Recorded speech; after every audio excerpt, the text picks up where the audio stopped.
தமிழ்நாட்டில் வேளாண்மை துறையில் கோடிக்கணக்கான ரூபாய் ஊழல் முறைகேடுகள் நடந்தது என்பதை நம்ம தொடர்ந்து செய்தியாக வெளியிட்டு கொண்டிருக்கிறோம்.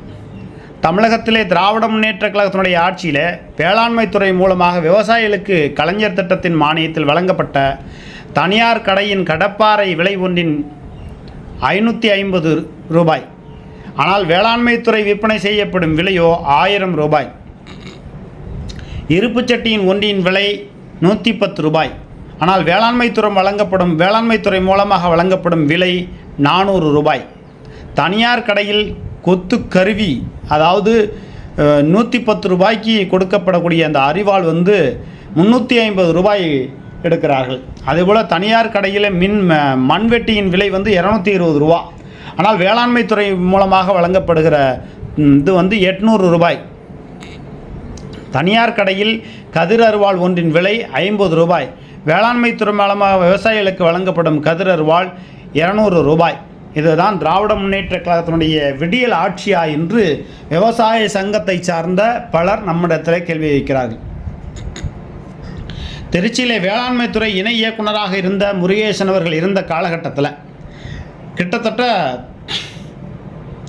500 கோடி ரூபாய் ஊழல் முறைகேடு நடந்தது என்றும், அந்த ஊழலிலிருந்து தப்பித்துக் கொள்வதற்கு சங்கரலிங்கம், பாலகணபதி போன்றவர்களிடத்திலும் வேளாண்மைத்துறை அமைச்சர் MRK பன்னீர்செல்வம் அவர்களிடத்திலும் தோராயமாக ஒரு 5 கோடி ரூபாய்க்கு மேல் பணத்தை கொடுத்துவிட்டு, அதாவது அரசு விதிமுறைகளை மீறி, அரசு விதிமுறைகளை தளர்த்தி கூடுதல் இயக்குநராக இணை இயக்குனர் முருகேசன் அந்த பதவிக்கு சென்று விட்டார். அந்த ஊழல் முறைகேடுகள் எல்லாம் தட்டி கேட்க வேண்டிய இடத்துல இருந்த சமயமூர்த்தி IAS அவர்கள் நேர்மையாக இருந்து அதில் நடவடிக்கை எடுப்பதற்குண்டான வேலைகளை முயற்சி செய்கிற பொழுதுதான் அவரை வேளாண்மைத்துறை முதன்மை செயலாளராக இருந்த சமயமூர்த்தி IAS அவர்களை வீட்டு வசதி வாரியத்தினுடைய முதன்மை செயலாளராக மாற்றியிருக்கிறார்கள். ஒரு IAS அதிகாரி சுதந்திரமாக தன்னிச்சையாக துணிவோடு செயல்படக்கூடிய நிலையில் இந்த திராவிட முன்னேற்ற கழகத்தினுடைய ஆட்சியில் இல்லை அப்படிங்கிறது தான் நமக்கு கிடைத்திருக்கிற தகவல். திராவிட முன்னேற்ற கழக அரசு இதனையெல்லாம் மாற்றிக்கொண்டு நல்லாட்சி செய்வதற்குண்டான முயற்சிகளை மேற்கொள்ளுமையானால் 2026 எதிர்க்கட்சி வரிசைக்கு கூட வரலாம். இந்த திராவிட முன்னேற்ற கழக ஆட்சியிலே MRK பன்னீர்செல்வம் அவர்கள் இருக்கிற அந்த துறையில் பல ஆயிரம் கோடி ஊழல் முறைகேடுகள் நடந்து கொண்டு இருக்கிறது. இதனை அமலாக்கத்துறையெல்லாம் என்ன செய்து கொண்டு இருக்கிறது என்றே தெரியவில்லை. அமலாக்கத்துறையெல்லாம் பாரதிய ஜனதா கட்சி திட்டமிட்டு செந்தில் பாலாஜியை போன்றவர்களை பழிவாங்குவதற்குத்தான் பயன்படுத்துகிறார்களே ஒழிய மற்ற துறைகளிலே, வருவாய்த்துறையிலே, வேளாண்மை துறையிலே, நகர்ப்புற வளர்ச்சித்துறையிலே, இன்னும் பல துறைகளில் ஊழல் முறைகேடுகள் நடப்பதை இந்த அமலாக்கத்துறை போன்ற பிற இதர துறைகளெல்லாம் வேடிக்கை பார்த்து கொண்டு இருப்பதின் மர்மம் என்ன? ஆக இதனை இயக்குவ மத்திய அரசாக இருந்தாலும் ஒரு அமைச்சரை மட்டுமே தூக்கி நீங்கள் ஜெயிலில் வச்சுருக்கீங்க, செந்தில் பாலாஜிங்கிற ஒரு நபரை. அது அரசியலுக்காக வேண்டி பழிவாங்கப்பட்ட ஒன்று. அவரை நீங்கள் வெளியில் விட்டு கோயம்புத்தூர் பகுதியில் அரசியல் பண்ணியிருந்தால் பாரதிய ஜனதா கட்சி, அந்த கட்சியும் வளர்ந்துருக்காது. பெரிய அளவுக்கு செந்தில் பாலாஜி அரசியல் செய்வார் என்று தெரிந்துதான் செந்தில் பாலாஜியை பழிவாங்கி இருக்கிறது பாரதிய ஜனதா கட்சி. நீங்கள் அரசியல் பழிவாங்கலெல்லாம் நீங்கள் அப்படி செய்யுங்க, அவங்க எதிர்கொள்வார்கள். நிச்சயமாக காலம் ஒரு நாள் மாறும், நம் கவலைகளை அவன் தீரும் என்று செந்தில் பாலாஜி மனத்தெம்போடு ஜெயிலில் இருக்கார். அவர் மீண்டும் வெளியில் அரசியல் பண்ணுவார். சரி, அது வேறு விஷயம். ஆனால் இந்த வேளாண்மை துறையில் இருக்கக்கூடிய இந்த அதிகாரிகள் செய்கிற இந்த அடாவடி ஊழல்களை கண்டிக்கக்கூடிய வகையிலே நேர்மையாக செயல்பட்டு கொண்டிருந்த சமயமூர்த்தி IAS அவர்களை திட்டமிட்டு நீங்கள் வேறு துறைக்கு மாற்றியதின் மர்மம் என்ன? வேளாண்மை துறையிலே முக்கிய பொறுப்புகளில் இருக்கக்கூடியவர்களாம் வன்னியர்கள் தான் இருக்க வேண்டும் என்று திட்டமிட்டு செய்தக்கூடிய சதி என்ன? வன்னியர்களும் தமிழர்கள் தான் மாற்று கருத்தில்லை, அவர்கள் இருக்க வேண்டும் தான் மாற்று கருத்தில்லை. முக்குளத்தூரோ, முத்துரையரோ, குறும்பகவன்றோ, அருந்ததியரோ, தேவேந்திரரோ, கோணாரோ, வன்னியரோ, வெள்ளாளரோ, பிள்ளைமாரோ, கவுண்டரோ, எந்த சமுதாயத்தை சார்ந்தவர்களும் இந்த வேளாண்மை துறையிலே பொறுப்பில் இருக்க முடியாத ஒரு நிலை இருப்பதற்கான காரணம் என்ன? ஒரு துறையிலே ஒரு அமைச்சர் அந்த சாதி சார்ந்து இருக்காருன்னா ஒட்டுமொத்தமாக அந்த சாதிகளையே நீங்கள் கொண்டு போனால் பிற சாதிகளெல்லாம் எப்படி உழைத்து பிழைத்துக் கொள்வது? நீங்கள் ஏமாற்றி ஊழல் முறைகேடு செய்து MRK பன்னீர்செல்வம் நீங்கள் ஏகப்பட்டது செஞ்சிருங்க.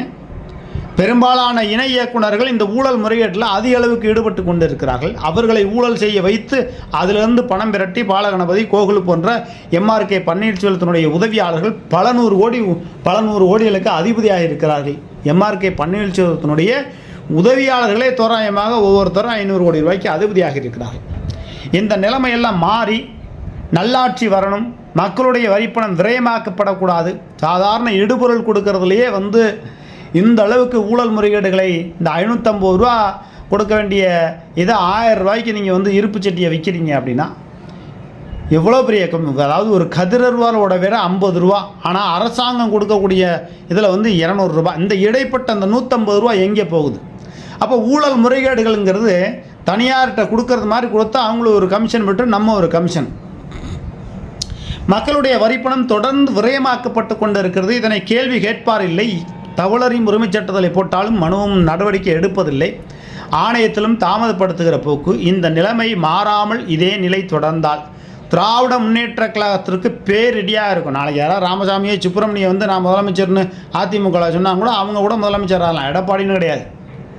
அது அனைத்திந்திய அண்ணா திராவிட முன்னேற்ற கழகத்திற்கு ஒரு வடிகால் போல் அவர்களுக்கு வழிவிடுகிற வகையில் திராவிட முன்னேற்ற கழகம் செயல்பட்டு கொண்டு இருக்கிறது. அன்பில் மகேஷ் பொய்யாமொழியெல்லாம் ஒரு மூத்த அமைச்சராக இருக்கிறார்.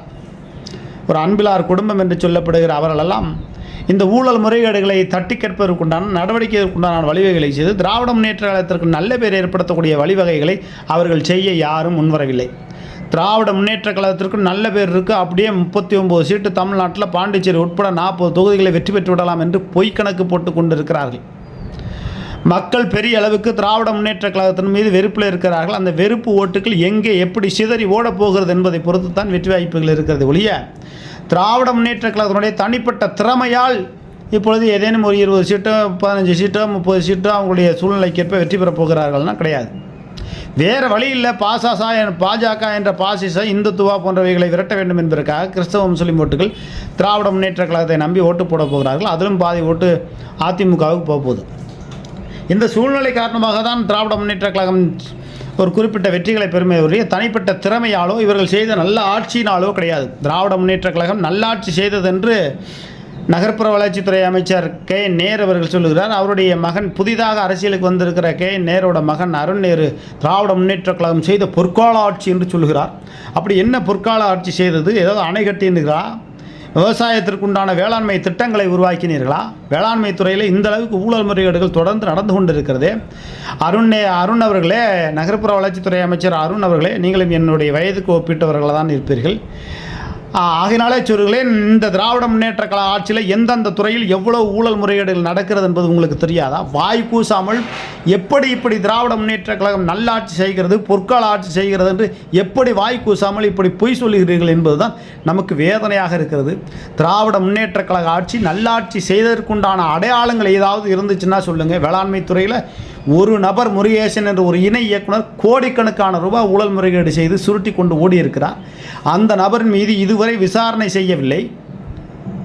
ஆகையினால திராவிட முன்னேற்ற கழகம் வேளாண்மை துறை உட்பட, வருவாய்த்துறை உட்பட, நகர்ப்புற வளர்ச்சித்துறை உட்பட, வணிக வரி மற்றும் பத்திரப்பதிவுத்துறை உட்பட பல்வேறு ஊழல் முறைகேடுகள் நடந்து கொண்டிருக்கிறது. இதனையெல்லாம் மாற்றிக்கொள்வதற்கு திராவிட முன்னேற்ற கழகம் தலைமை ஏதாவது முயற்சி செய்யுமா? இந்த திராவிட முன்னேற்ற கழக ஆட்சி பொற்கால ஆட்சி என்று நகர்ப்புற வளர்ச்சித்துறை அமைச்சர் கே நேருவோட மகன் சொல்லுகிறார்கள். அதெல்லாம் தவிர்த்து கொள்ளுங்கள். அப்படி ஒரு பொற்கால ஆட்சியெல்லாம் திராவிட முன்னேற்ற கழக ஆட்சி செய்யவில்லை. பொற்கால ஆட்சி என்பதை தாண்டி மக்களுக்கு தேவையான அடிப்படை வசதிகளை செய்து கொடுப்பதற்கு நீங்கள் முயற்சி செய்ய வேண்டும். வேளாண்மை துறையில் இப்படி நடக்கக்கூடிய ஊழல் முறைகேடுகளை தடுப்பதற்குண்டான வேலைகளை திராவிட முன்னேற்ற கழக அரசு முயற்சி செய்யுமா? இன்னும் வேளாண்மை துறையில் பல்வேறு தகவல்கள் இருக்கிறது. அரசியல் நகரம் என்ற சேனலை சப்ஸ்கிரைப் செய்து பெல் பட்டனை அழுத்தி ஆல் பெல் பட்டனை அழுத்தி வழக்கம் போல் ஆக்கமும் ஊக்கமும் கொடுங்க. நன்றி, வணக்கம்.